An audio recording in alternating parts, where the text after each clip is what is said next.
우리를 사랑하시는 아버지 하나님, 지난 한 주일 우리의 여정 가운데 함께 계셨음에 감사드립니다. 오늘은 이 한 주일의 말씀들을 다시 한번 살펴보고 그 교훈들을 우리의 마음 가운데 기억하길 원하오니 주님, 이 시간을 통하여 우리가 말씀 안에 귀한 것들을 마음에 새기는 시간 되도록 역사하여 주시옵소서. 주님의 다함없는 은혜에 감사드립니다. 예수 그리스도 이름으로 기도합니다. 아멘. 빌립보서 2장 12절로부터 있는 말씀을 봅니다. 그러므로 나의 사랑하는 자들아, 너희가 나 있을 때뿐 아니라 더욱 지금 나 없을 때에도 항상 복종하여 두렵고 떨림으로 너희 구원을 이루라.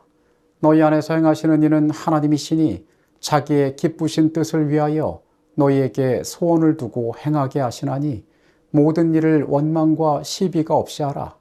이는 너희가 흠이 없고 순전하여 어그러지고 거스르는 세대 가운데서 하나님의 흠없는 자녀로 세상에서 그들 가운데 빛들로 나타내며 생명의 말씀을 밝혀 나의 다름질이 헛되지 아니하고 수고도 헛되지 아니하므로 그리스도의 날에 내가 자랑할 것이 있게 하려 함이라.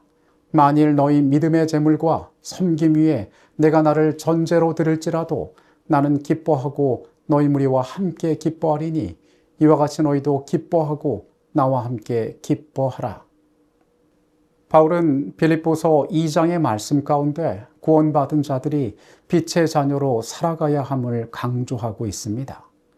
오늘 이 시간에는 지난 한 주간의 말씀들을 다시 살피고 교훈을 나누도록 하겠습니다. 그리스도를 통해 구원을 얻은 자들을 향하여 바울은 구원을 이루라고 말하고 있습니다. 이것은 자신의 힘으로 구원을 이루라는 말이 아닙니다. 구원은 오직 은혜로만 얻어지기 때문입니다. 그 속에 그리스도의 임재를 경험한 자들은 이전과는 다른 삶을 살아가게 됩니다. 그들은 거룩한 빛의 대리자로서 세상을 살아가게 되는 것입니다. 말씀은 우리에게 빛으로 부름받은 존재임을 알려주고 있습니다. 빛은 어둠이 깊을수록 더 뚜렷하게 존재를 드러냅니다. 우리는 말씀의 빛을 받은 존재들입니다.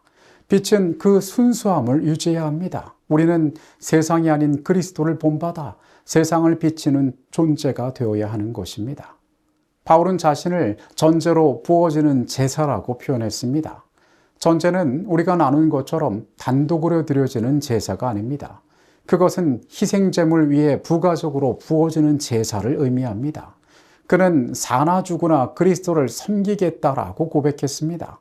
빌립보 교인들이 드려지는 희생제물이라면 그 위에 부어지는 전제가 되겠다라고 말한 것입니다. 그리스도인의 삶은 그리스도의 사업의 성취와 그분께 영광을 돌리는 일에 쓰여져야 함을 바울은 말하고 있습니다. 우리의 삶도 산 제사로 그분께 드려져야 합니다. 디모데는 유용한 일꾼으로 바울에 의해 여러 교회로 파송되었던 인물이었습니다. 바울은 그가 같은 마음을 품은 자라고 표현합니다. 바울은 그에게 연단된 성품이 있었음을 말씀 가운데 이야기하고 있습니다. 그리스도인들은 빛으로 부름받은 자들인데 우리 역시 이 디모데와 같은 연단된 성품의 특성을 가진 자들이 되어야 할 것입니다. 목요일 소재에서 우리는 빌립보서에만 언급되는 이름 에바브라디도를 만났습니다. 그러나 그에 대한 여러 정보들을 통하여 우리는 그에 대하여 알게 되었습니다.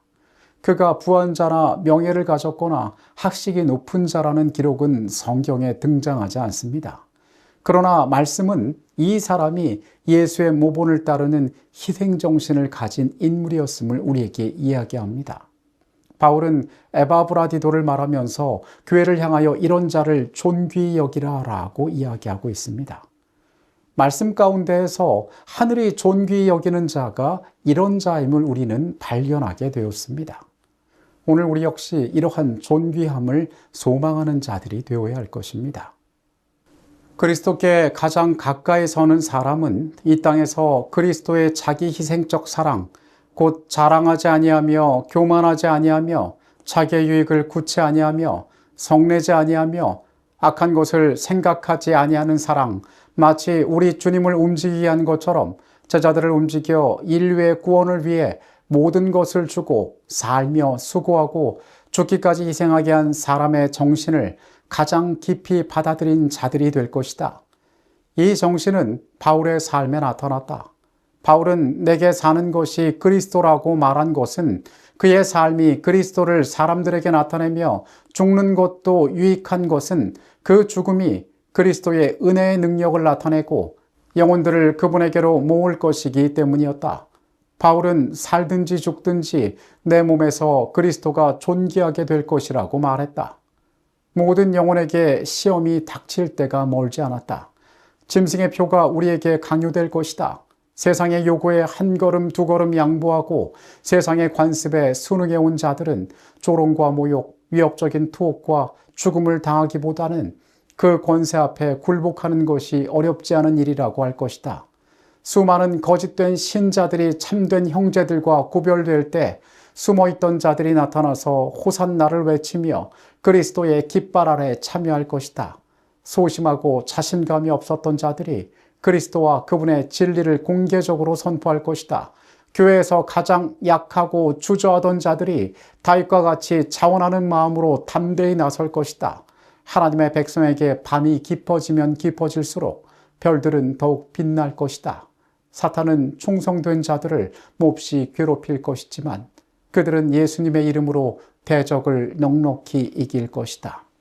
성도 여러분, 우리는 빛으로 부름을 받은 자들입니다.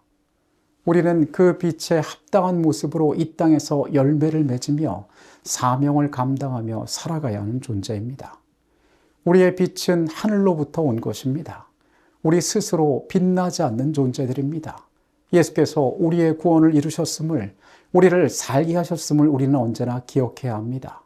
그러나 변화된 우리는, 그 거룩한 임재를 삶에 입은 우리는 빛의 사명을 감당하며 이 땅을 살아가야 한다는 것을 잊지 않게 되시기 바랍니다. 하나님께서 우리에게 허락하신 진리의 빛으로 이 땅을 비추는 삶을 살게 되시기를 바라면서 모든 시간을 마치겠습니다. 하나님, 우리를 빛으로 부르셨음을 우리가 기억하게 하여 주시옵소서. 주님께서 우리 마음에 두신, 우리의 삶에 허락하신 그 찬란한 진리가 세상 속에서 빛나기를 원합니다. 주님, 우리의 삶을 구별하고 성령의 인도하심으로 우리가 더 나은 모습으로 꼴지워지게 하여 주시옵소서. 내 사소한 욕망과 이기심 때문이 아니라 주님의 아름다운 이름을 위하여 삶을 산제사로 드리게 하여 주시옵소서. 주님, 주님의 빛을 어두운 세상에 비추기를 원하오니 연약한 우리와 언제나 함께하여 주시옵소서. 우리의 시간 가운데 함께하셨음에 감사드립니다. 예수 그리스도 이름으로 기도합니다. 아멘.